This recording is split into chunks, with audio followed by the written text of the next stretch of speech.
back to Royal Rebounds TV with Calvin and Barry. Just two crazy fans of the Sacramento Kings and they sharing their opinion. So be sure that you subscribe. It's for the fans, by the fans. Whether you chilling on the couch or wildin' in the stand. For laid back conversations about the Kings, subscribe here. Staying down until we come up thinking this gon' be our year. We're here, drinking beer, talking about the Kings. Be sure you subscribe so you can hear that bell ring, yeah.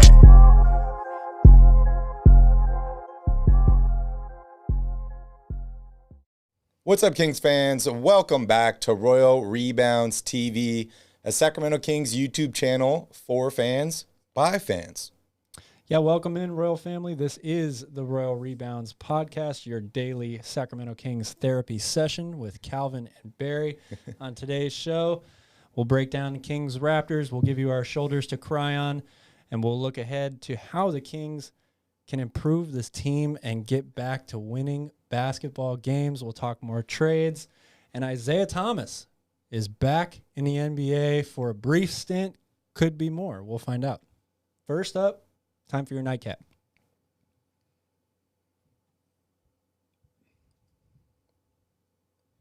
We're here. I'm drinking a beer, and we're talking about your Sacramento Kings. If you're a Kings fan, make sure you hit that like button down below. And if you enjoy content like this, consider subscribing to the channel. This is your Sacramento Kings nightcap. Tonight, I am drinking the Black Butte Porter out of Deschutes Brewing Company in Bend, Oregon.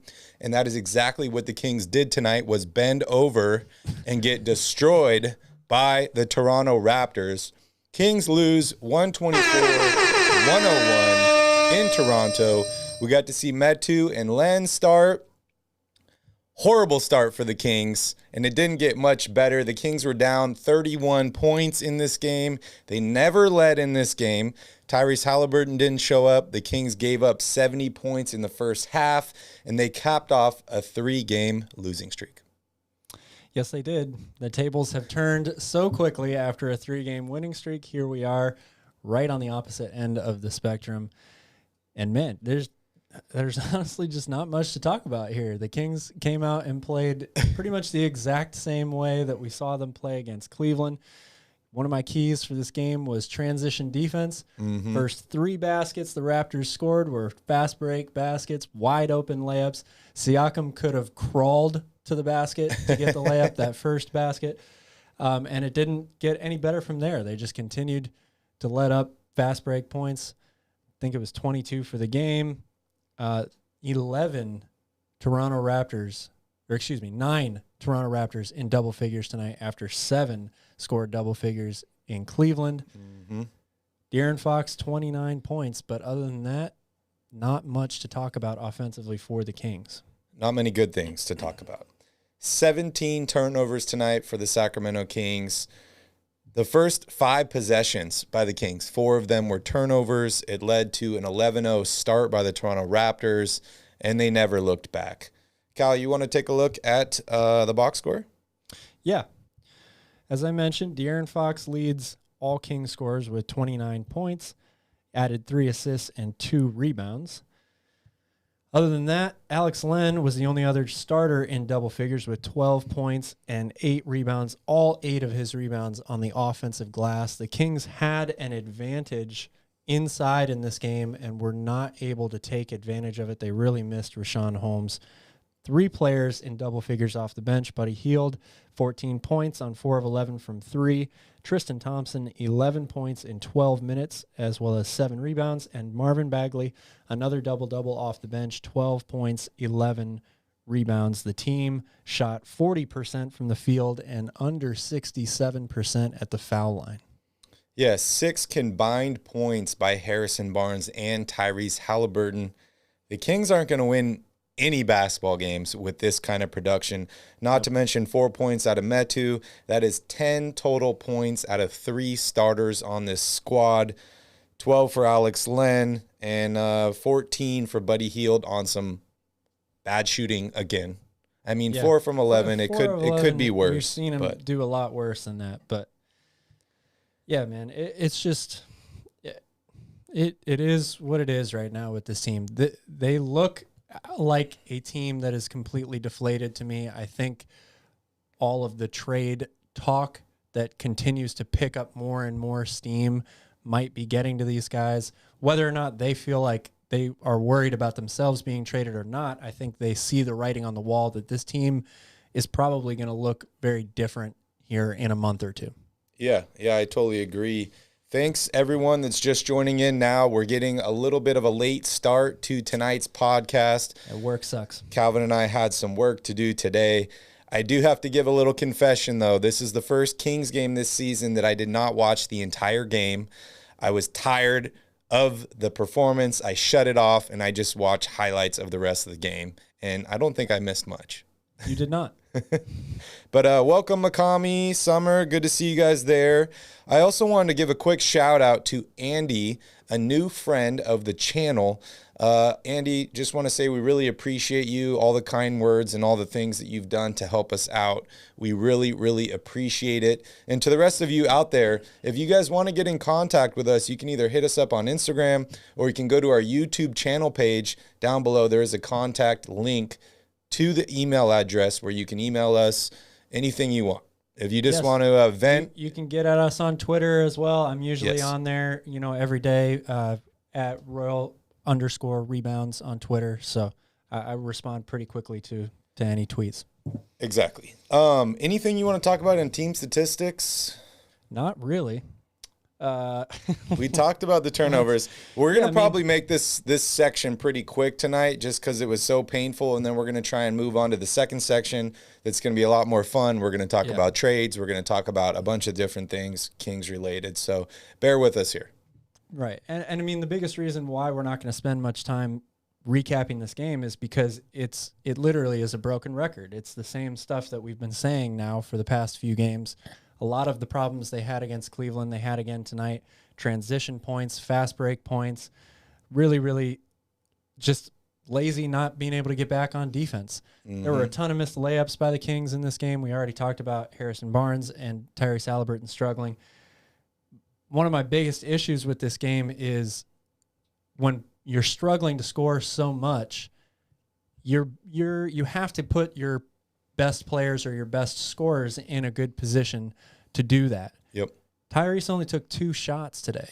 There's just no excuse for me for him to only take 2 shots in a game where they are struggling to score so much and only get 100 points or 101 points. And he had opportunities that he passed up. Opportunities. Yep. But that's the thing is even if he doesn't have these wide open opportunities, he should be more aggressive. He should be looking to create something more for himself, even if it's not there. There would be situations where I could say, oh, well, that was a bad shot, but at least he's trying to force the issue a little bit here because they need to get something going offensively. And we just didn't have any of that tonight. You never saw This team gave up. They basically rolled over in this game, which is really, really unfortunate. I know it's, tough little road trip that they're on, playing a bunch of games, getting whooped. This team was so close. They were 2 De'Aaron Fox free throws away from a 4-0 record and moving closer towards that playoff picture. Those both don't go down. They lose at the Hornets. Then they lose the game against Cleveland, and then they lose again tonight, which just kind of is just sums up this Kings team, right, as they just give up. Unfortunately, it hurts me to say that, but it's very, very true. It is a very unfortunate thing to have happen. But, yeah, I mean, you look around the league and even the teams that are not at the top of their respective conferences, if they were to have a game like that game in Charlotte, which was a heartbreaking loss, they would all, rally around each other, find a way to come back and at least put forth a solid effort for a full game, not one half. Yep. I mean, giving up, however many points it was in the first half against Cleveland, even though they came back and only allowed 36 in the second half, which is what they gave up in the entire first quarter. That's good and all, but it has to be a full 48 minutes. It has to be a collective effort.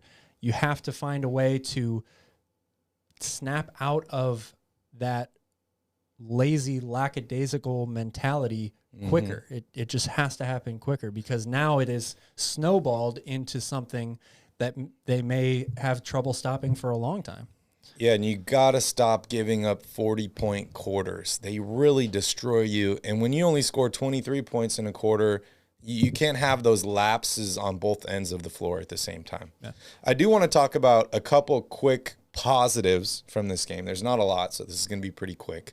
But De'Aaron Fox, 29 points, 6 of 7 from the free throw line, 11 of 20 tonight. He was the only King that was aggressive and looking to get his shot. He's been playing pretty well over these past couple games, so I like what I've seen from him. I would like to see him shoot a little bit better from three-point range, 1 of 5 tonight.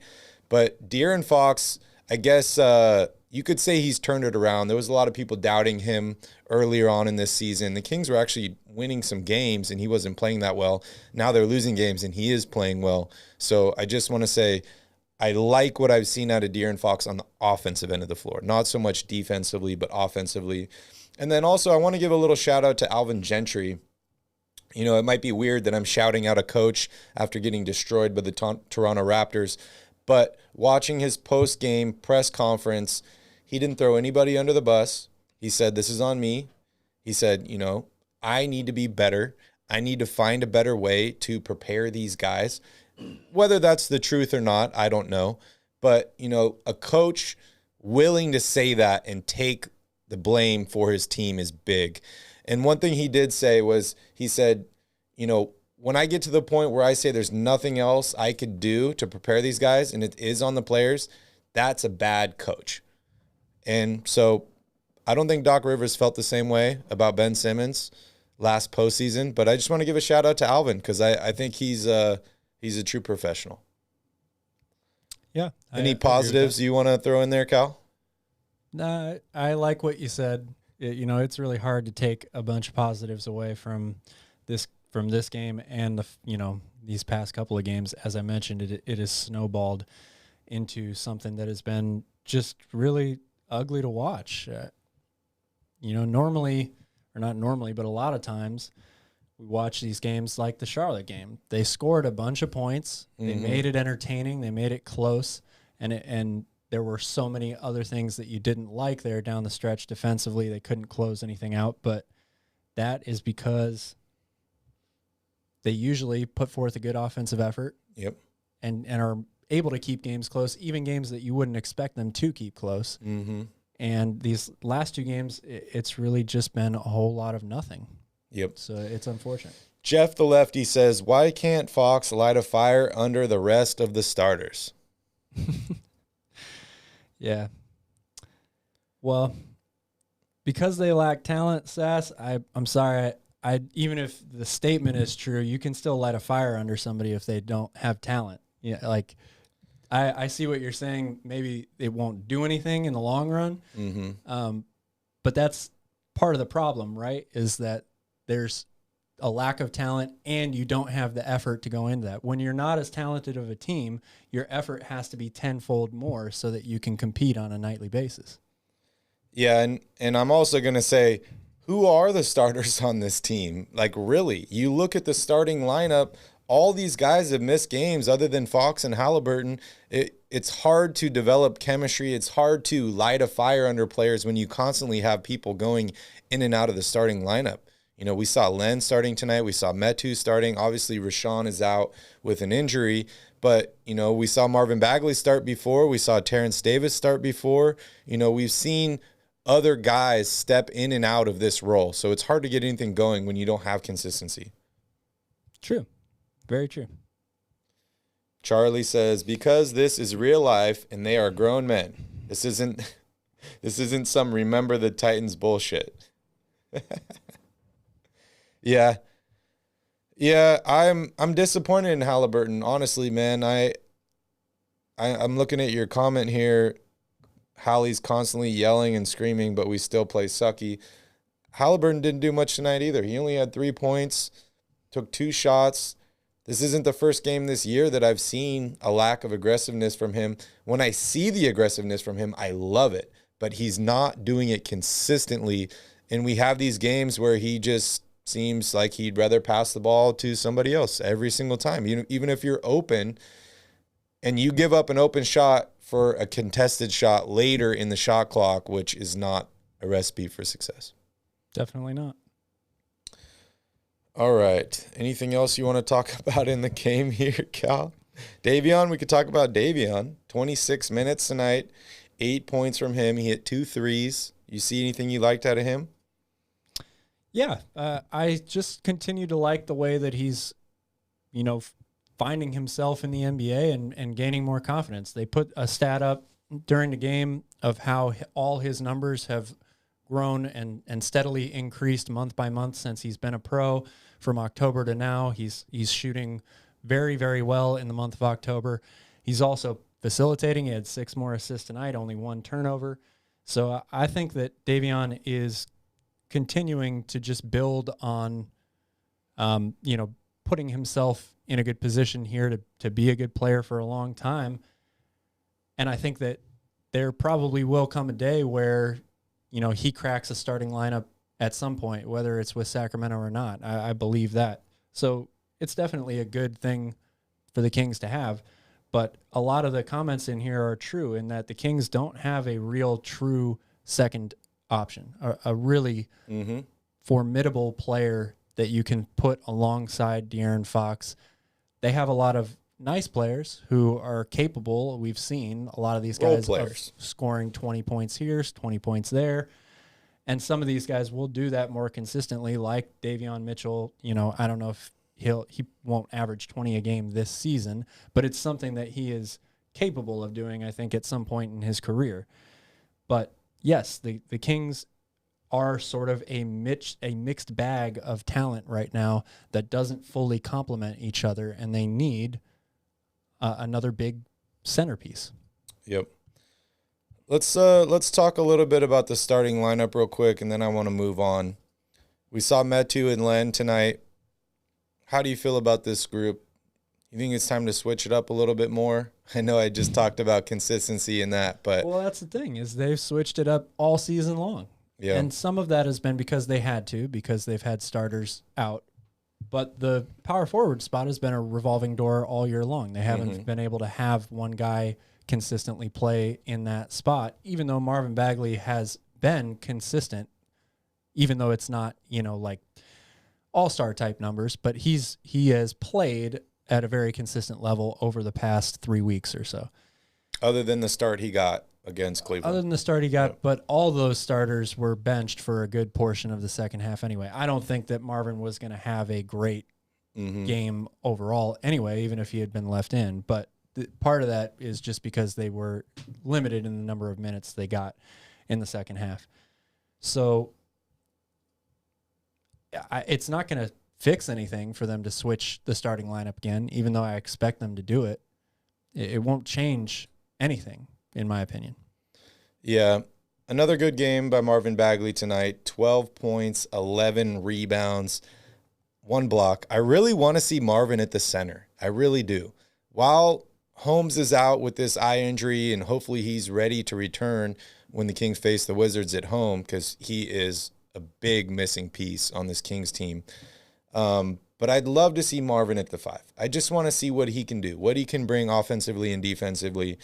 I think you got to give this guy a shot. He's young. You're losing games. You're shuffling guys in and out of the lineup.